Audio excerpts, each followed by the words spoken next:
Bueno, y entonces uno lo que hace es meditar y recordar que en enero, aunque había ido muchas veces a Perú, encontré una leyenda quechua que, leída en quechua, dice así: Hatum, ama sua, ama luya, ama cuella, que traducida al castellano, lo importante, no robes, no mientas, no seas ocioso.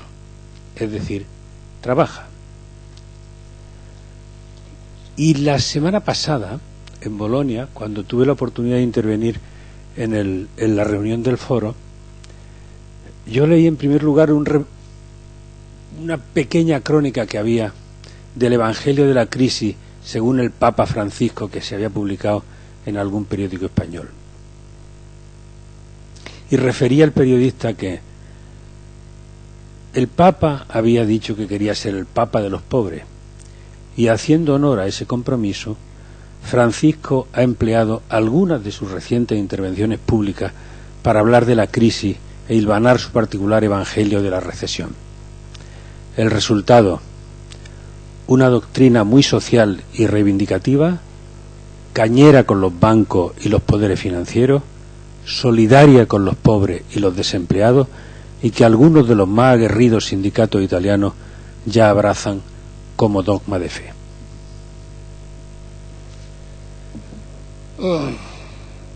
Y como vamos a reflexionar, yo reflexiono en voz alta con vosotros. Mirad, creo que nadie puede dudar que desde hace 24 años, cuando cae el muro de Berlín en el 89 y desaparece la Unión Soviética, se producen un conjunto de cambios que nunca hubiéramos comprendido en ningún momento, ¿no? Cambios en la realidad geopolítica mundial, porque desaparecen fronteras, desaparecen países, se crean nuevos países, se crean nuevas relaciones de interés, y aparece al tiempo, en los años 90 y más tarde, y en ella estamos todavía, una revolución tecnológica que, más que revolución tecnológica, es una revolución de información, y que suprime las distancias, suprime las barreras, y hace que lo que en este momento estamos comentando aquí pueda saberse en tiempo real en Singapur, o en Madrid, o en Polonia. Vaya usted a saber. Estas dos circunstancias es lo que vino a llamarse globalización, y que, como decía el padre Calvé, ha dejado de ser globalización amiga.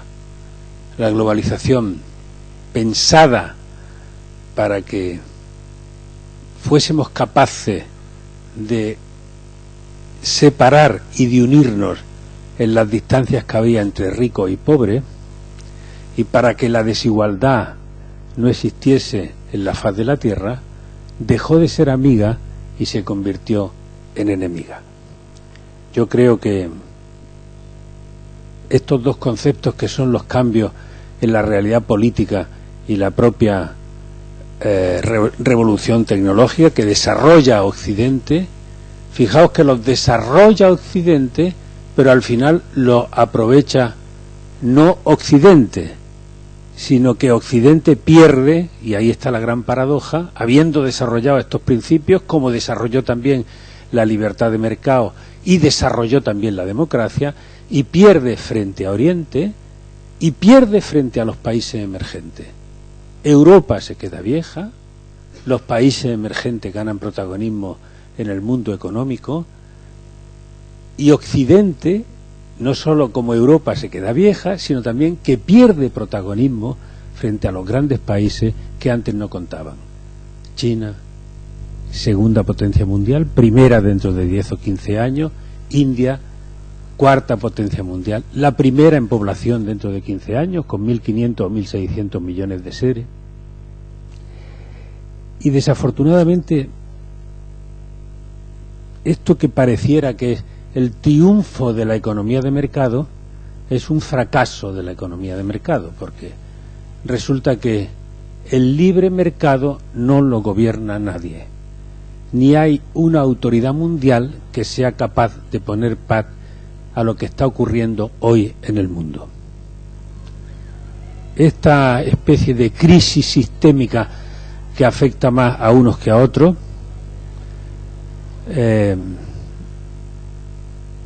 ha conseguido, por ejemplo, merced a esta revolución tecnológica, que los parlamentos lleguen tarde a la solución de los problemas. Hoy la solución de los problemas y la presión pública hacen que los parlamentos reaccionen promulgando leyes y que las empresas también reaccionen estableciendo políticas que le están siendo exigidas desde la propia opinión pública y desde la calle. En eso estamos. Y las empresas siguen siendo seguramente un elemento indispensable en el desarrollo económico y social del mundo, como ha ocurrido en los últimos 25 o 30 años, merced, sin duda ninguna, a la revolución tecnológica y a la existencia de las multinacionales. Y lo primero que hoy tendríamos que exigir a las empresas es que sean capaces no sólo de cumplir aquello para lo que fueron creadas. Me gusta decirlo porque sirve tanto para las empresas como para cualquier tipo de organización, incluida la universidad. La universidad debe servir para lo que fue creada, es decir, para enseñar y para investigar, y para ser la conciencia crítica de la sociedad. Y hoy, de una u otra forma, el acto no es más que una reafirmación de que en la universidad tendríamos que ser capaces de poner permanentemente las tildes sobre las íes o los puntos sobre las íes. Tendríamos que, pues, en las empresas y en las instituciones cumplir aquello para lo que fueron creadas, sea la universidad, sea la zapatería, sea Coca-Cola, y no olvidar que la empresa y cualquier institución lo primero que tiene que hacer es dar beneficios, no solo económicos. Dar beneficios lo podrán dar las asociaciones con ánimos de lucro o dar resultados económicos, y otras no dan resultados económicos, pero dan beneficios que al final se apuntan en el haber del conjunto de la sociedad. Y junto a los beneficios se crean empleo. Esa es una obligación de la empresa, crear empleo, como es obligación ser competitiva, porque si no es competitiva puede desaparecer, y ser innovadora, porque si no se es innovadora hoy, también se desaparece. Y al final la innovación es que, por ejemplo, Coca-Cola cree un producto todos los días, pero sí lo es que se pregunten con espíritu abierto: ¿qué puedo hacer yo cada día para mejorar estos productos que vendo? ¿Y qué puedo hacer yo cada día también para mejorar personalmente, ¿no? Junto a eso, hoy la opinión pública le pide a las empresas y a las instituciones que se comprometan solidariamente con la sociedad y que actúen desde una perspectiva y con un comportamiento ético. Y al final, como nos enseñó Aristóteles, el comportamiento ético no es más que la búsqueda de principios y valores que sean de aplicación aquí y ahora, en el momento en el que vivimos. Y eso le es exigible a cualquier persona y a cualquier organización. Desafortunadamente, esta globalización no amiga ha traído como consecuencia 3 jinetes del apocalipsis sobre los que a mí me gustaría reflexionar. El primero es la corrupción, el segundo es la desigualdad y el tercero es el desempleo. Transparencia Internacional, cada año, cuando llega el mes de octubre o noviembre, emite un informe sobre la corrupción en el mundo. Aproximadamente 170 países.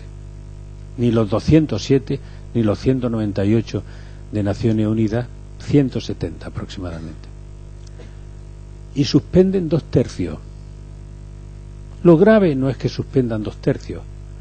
Lo grave es que tenga que haber un informe de Transparencia Internacional cada año, que cada 365 días es peor, porque al final resulta que los humanos nos hemos acostumbrado a vivir en medio de la corrupción y pareciera como si ya forma parte de nuestro ADN, como si fuese algo natural, como si las cosas solo se solucionaran cuando hay corrupción por medio.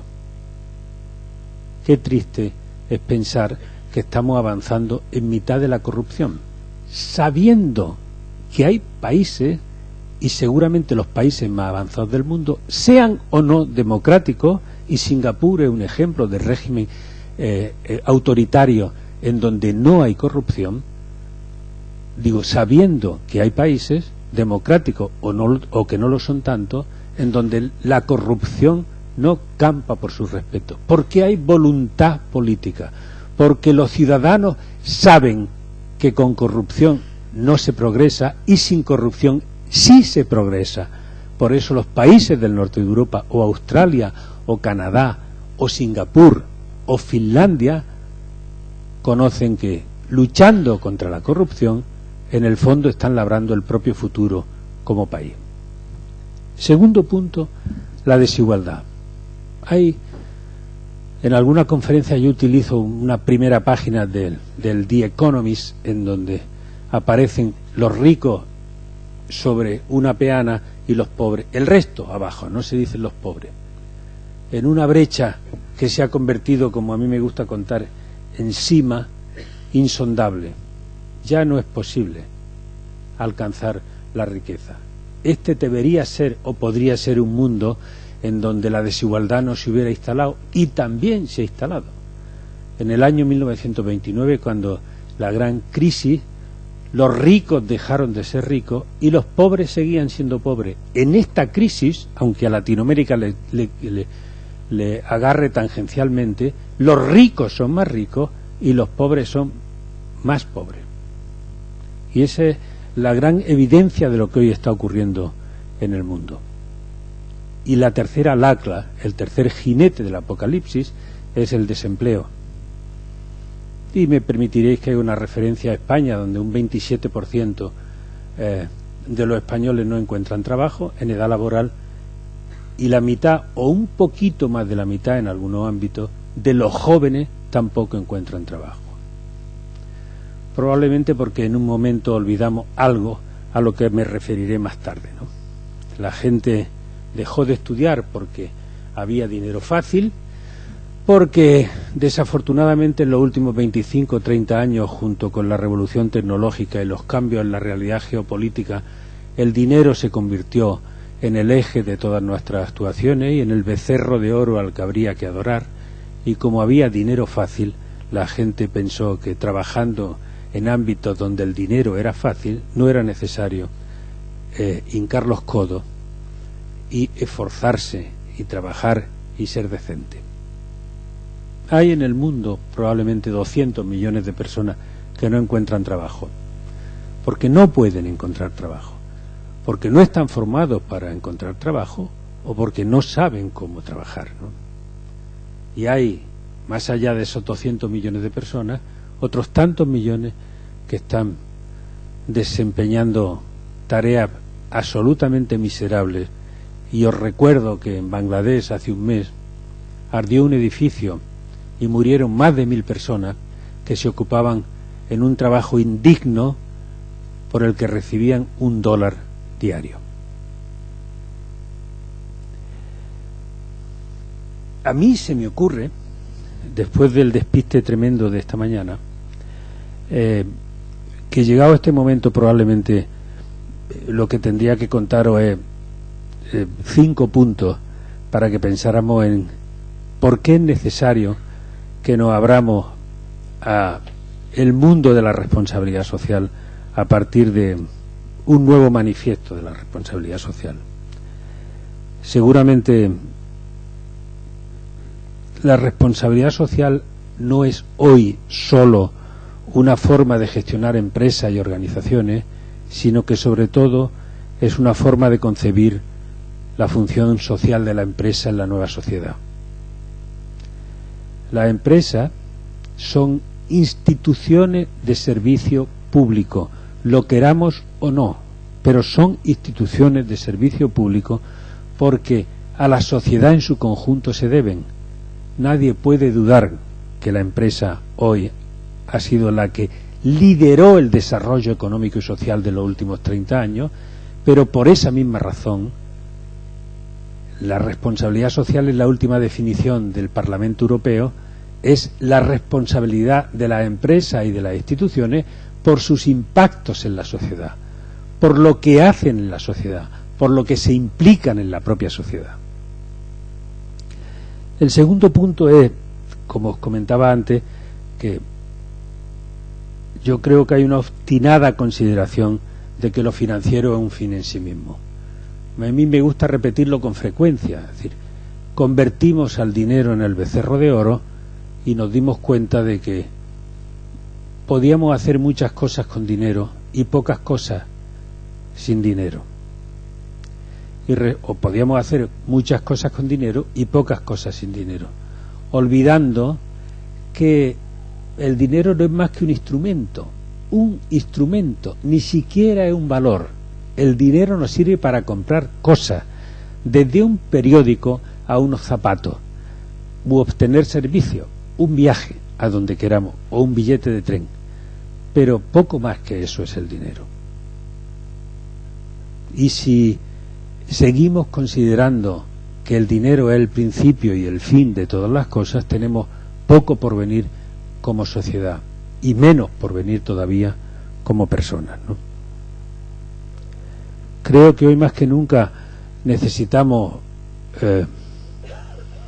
ganar la confianza de las instituciones, de las empresas y de las organizaciones.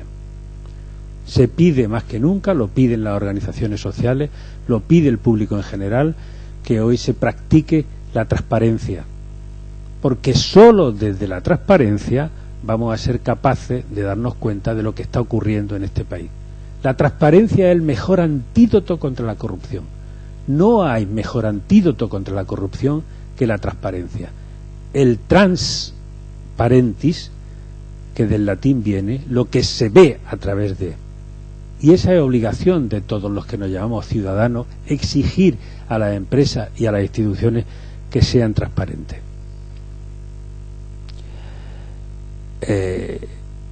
La empresa o la institución, cualquiera, organización, fundación, universidad, me da exactamente igual, no es un ente autosuficiente. Hoy más que nunca se han acabado para siempre los liderazgos solitarios, y el liderazgo tiene que ser solidario y compartido.